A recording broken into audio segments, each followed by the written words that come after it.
Welcome to our second concert of the season, whether you're joining us here at the Koger Center behind me in person or virtually from your home.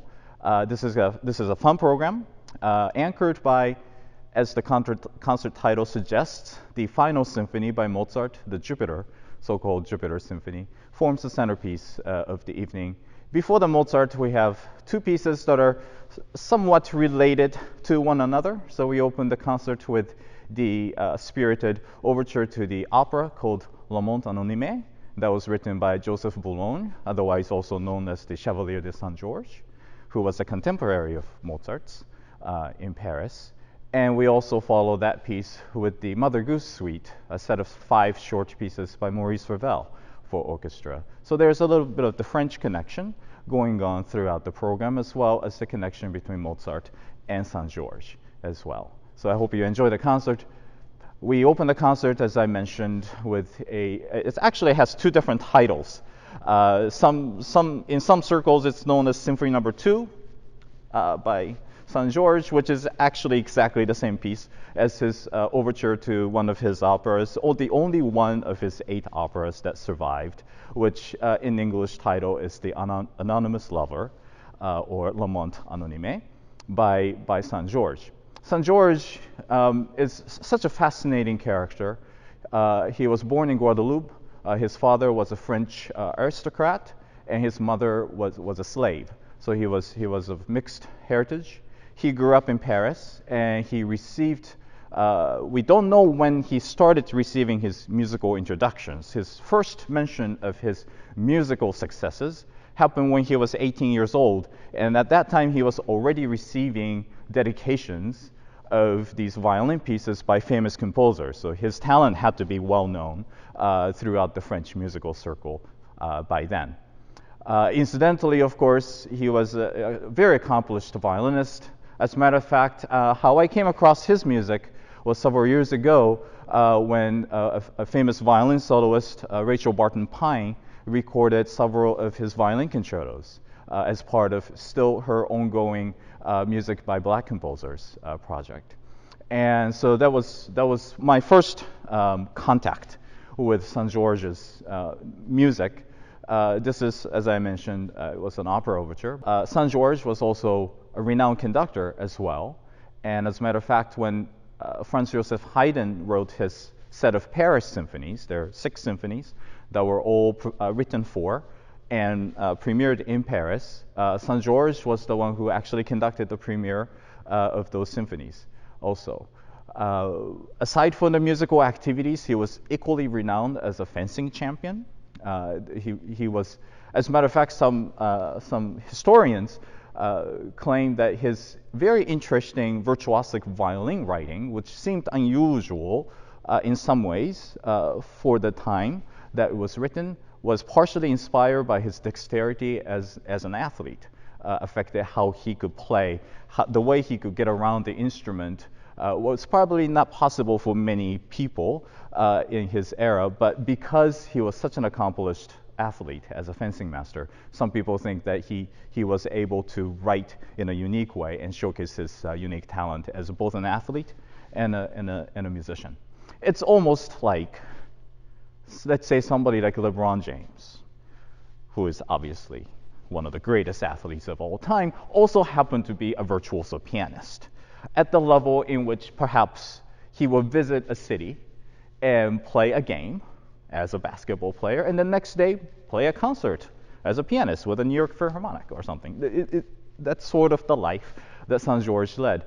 He visited London a few times, where he was actually better known as a fencer. So he would actually often have these bouts, these exhibition matches as a fencing champion.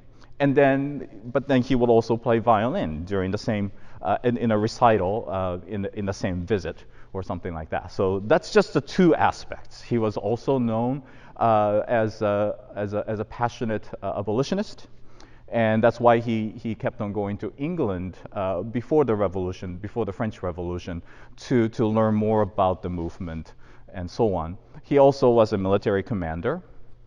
He actually led the first All Black Soldier Legion during the Revolution. He actually also had political ambitions as well. He actually, unfortunately, during the revolution, because of all of the chaos and confusion happening, he actually becomes imprisoned for about 18 months. And there are some letters surviving in which he basically renounces his aristocratic upbringing, saying that I have always been with you and your ideals of the revolution and for equality for all people. And at the end of that letter, he actually drops the title in his name. He simply signs it as George. And he was still not reinstated for his military post. What he really wanted to do was go back to his military post, but that was not granted. So at the very end of his life, he actually goes back to violin.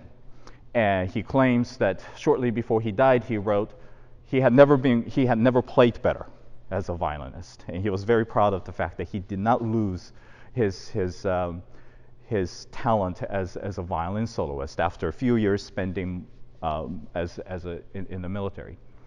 In any case, I mentioned earlier that the piece you're going to hear has two titles. I actually, when I first performed this piece, conducted this piece about 10 years ago, it was more known as Symphony No. 2. Also, as I said, it's the exact same piece of music that was used to open his opera, The Anonymous Lover. And this a very typical thing of 18th century, where we will hear this in the Mozart. It's interesting to look at sort of the evolution of symphony as a genre. And part of that origin comes from Italian opera overtures. And those overtures had three parts, so they were often fast, slow, and fast. And that eventually became sort of a more independent thing. So the three sections, fast, slow, and fast, would each take on its separate identity as a movement. So it would be a multi-movement work. Eventually, then, that became sort of what we call symphony.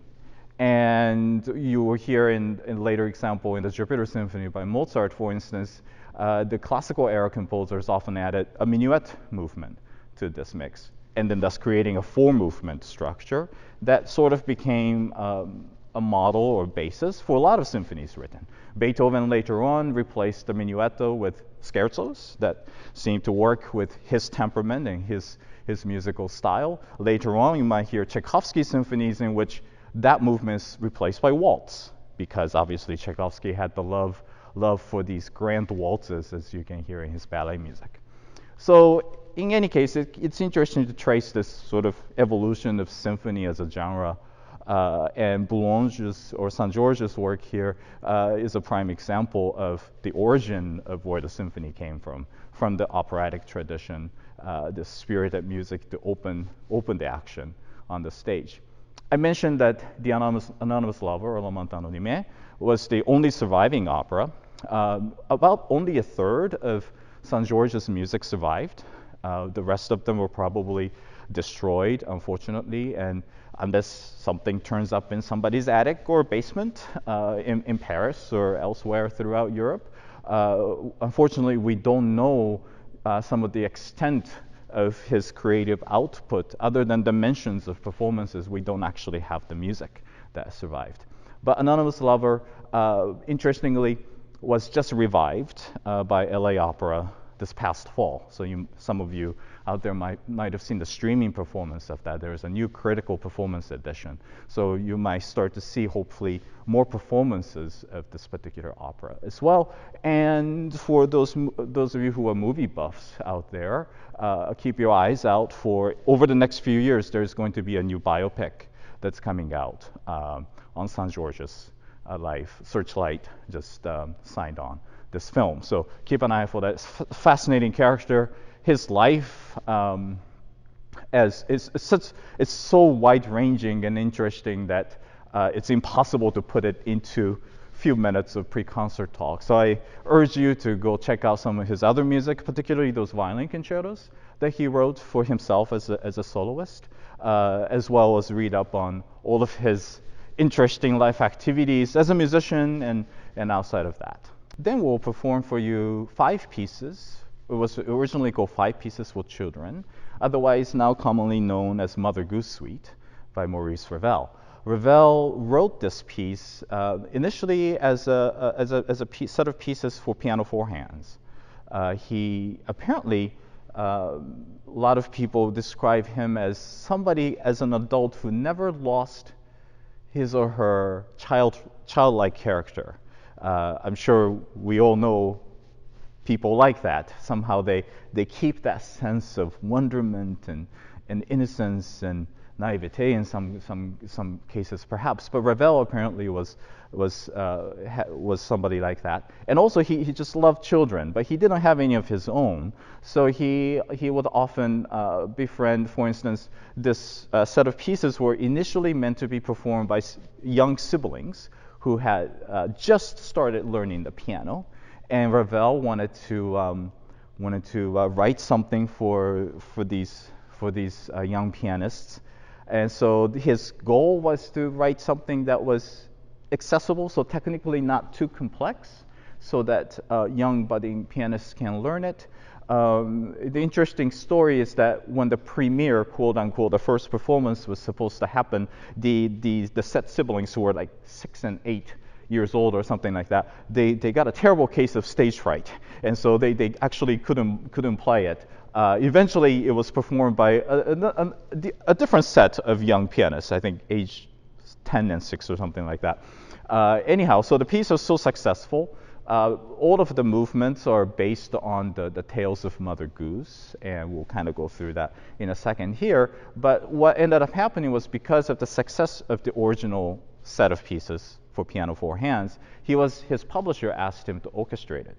So the version you're hearing tonight is the orchestrated suite, Mother Goose suite, the 5 pieces for children that he made after the original piano four hands piece. And then that was so popular that he actually then ended up creating a short ballet based on this music. He added several sections, interconnecting music.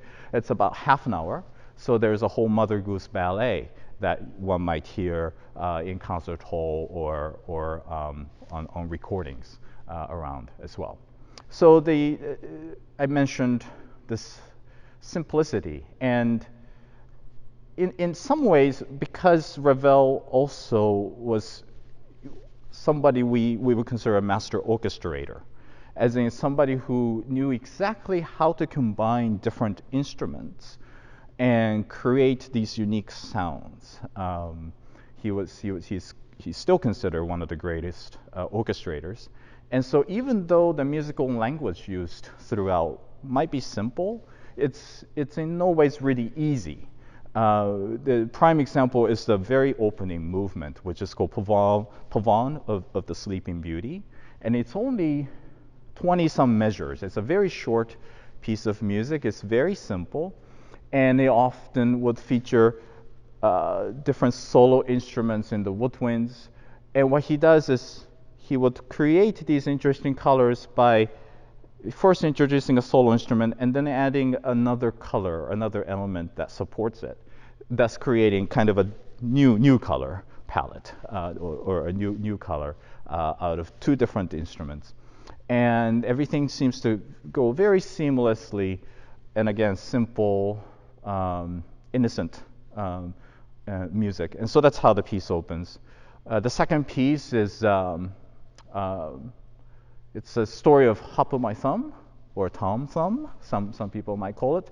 So it's sort of a musical depiction of, you will hear this kind of a wandering around, meandering music. And if you're looking at the music for this, the meter really kind of keeps on changing. So meter keeps on changing, so rhythmically it's a little bit unstable. One doesn't really quite know where the tonal center is sometimes, where the home key is. And that's a perfect way to depict this whole story of children going into the woods, and the youngest brother says, "Don't worry about it, we can find our way home because I've left some breadcrumbs along the trail," only to find out there are birds who come along and eat all the crumbs, so they get lost. And so you will actually hear the birds towards the end of this.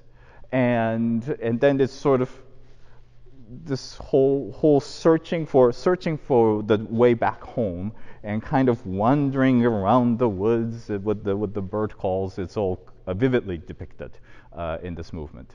The next movement, the central movement, might be the most famous movement. It's the Empress of the Pagodas, and ever after the big World Fair exposition in Paris in late 1890s, composers, artists, people like Debussy and Ravel, they became so fascinated with Asian culture and the sound of Asian music. So you can hear, basically you hear this pentatonic scale. That's a scale built on 5 notes. The easy way to find it is you just go up to the piano and just play on the black keys on the piano. You got yourself a pentatonic scale. It's sort of one of the prime examples of that. But this is a sort of a contrasting movement because it's the most energetic movement of the suite so far. You will start to hear a lot of the percussion involved in this piece as well. And then we have the Beauty and the Beast movement. And so earlier on in this story, musical story, the beauty part is often represented by either the clarinet solo or upper woodwinds, and the beast part is given to the contrabassoon. So we'll hear the waltzing of the high woodwind instruments, and you hear this kind of, not snarling, but this very deep voice of the contrabassoon.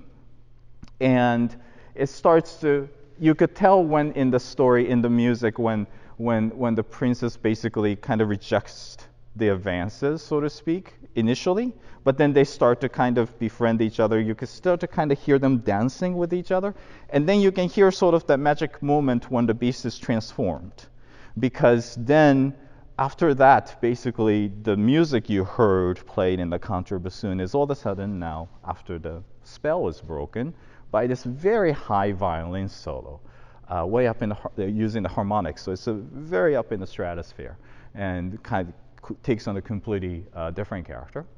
And that leads into the final movement, which is called the Fairy Garden. It's not really based on a particular story in this instance, but it kind of captures that, again, this sense of somebody, in this case Ravel, in case of a composer who, as an adult, who never really gave up this, like, the excitement and curiosity from the childhood, and sort of the world of imagination and fairy tales. It's one of the very moving piece of music that the Ravel wrote that closes this suite, and it's such forms a great sort of a centerpiece, as in middle of the sandwich, of the late classical era works by SaintGeorges and Mozart that surrounds it. And now this brings us to the final piece on the program. As I mentioned, this is the longest piece on tonight's program. This is the Jupiter Symphony, otherwise known as Symphony Number 41 in C major by Mozart. Mozart wrote, including some of the pieces that were sort of recently discovered, he could have written anywhere up to like 60, 64, 65 symphonies. The numbered ones, the ones that were officially numbered, is 41. So this is the final one that he wrote.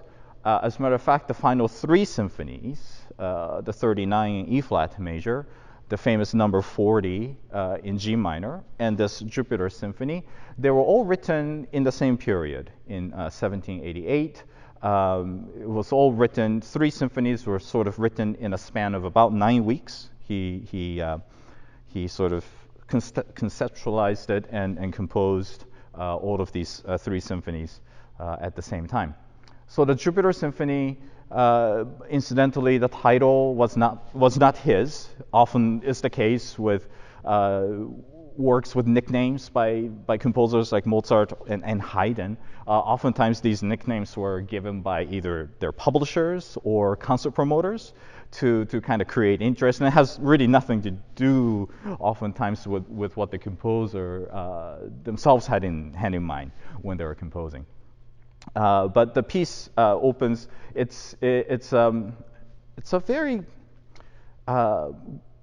grandiose, glorious piece of music, really throughout.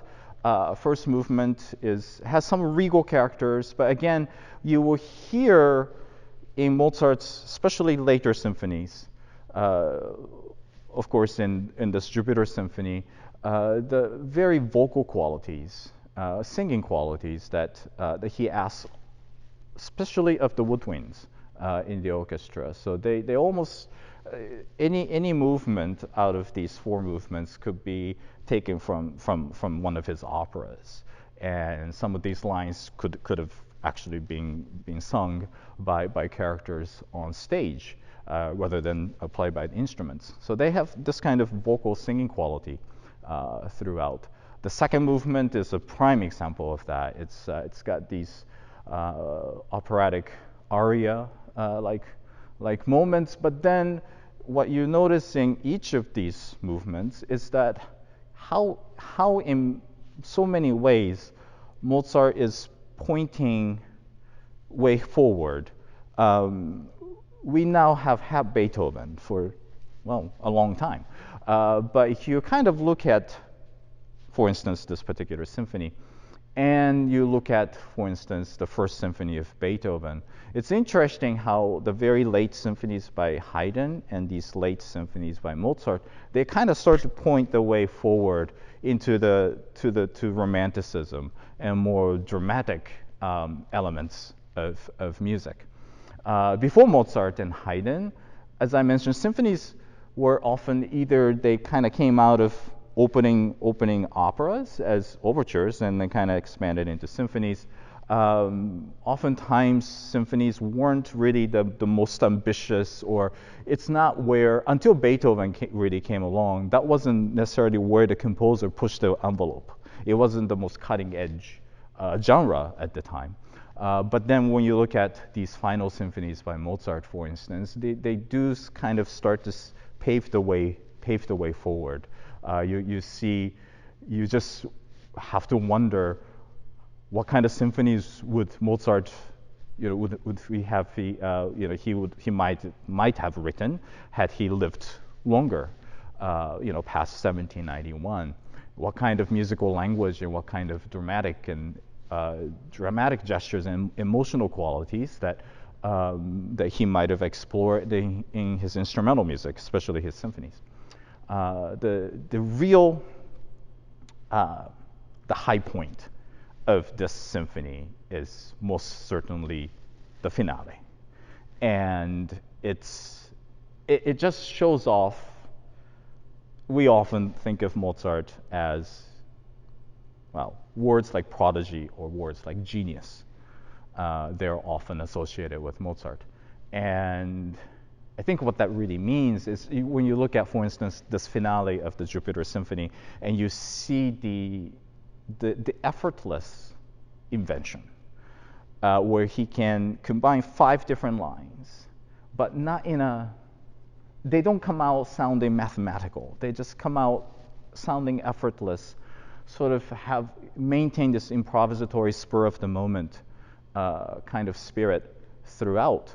And also is akin to, for those of you who love Mozart's operas, it's think of some of these act endings in operas like Figaro, for instance, where there are multiple characters on stage and they're all singing separate things at the same time, kind of building to a big climax. And it's sort of basically what he's doing, just with instrumentalists here at the end of this symphony.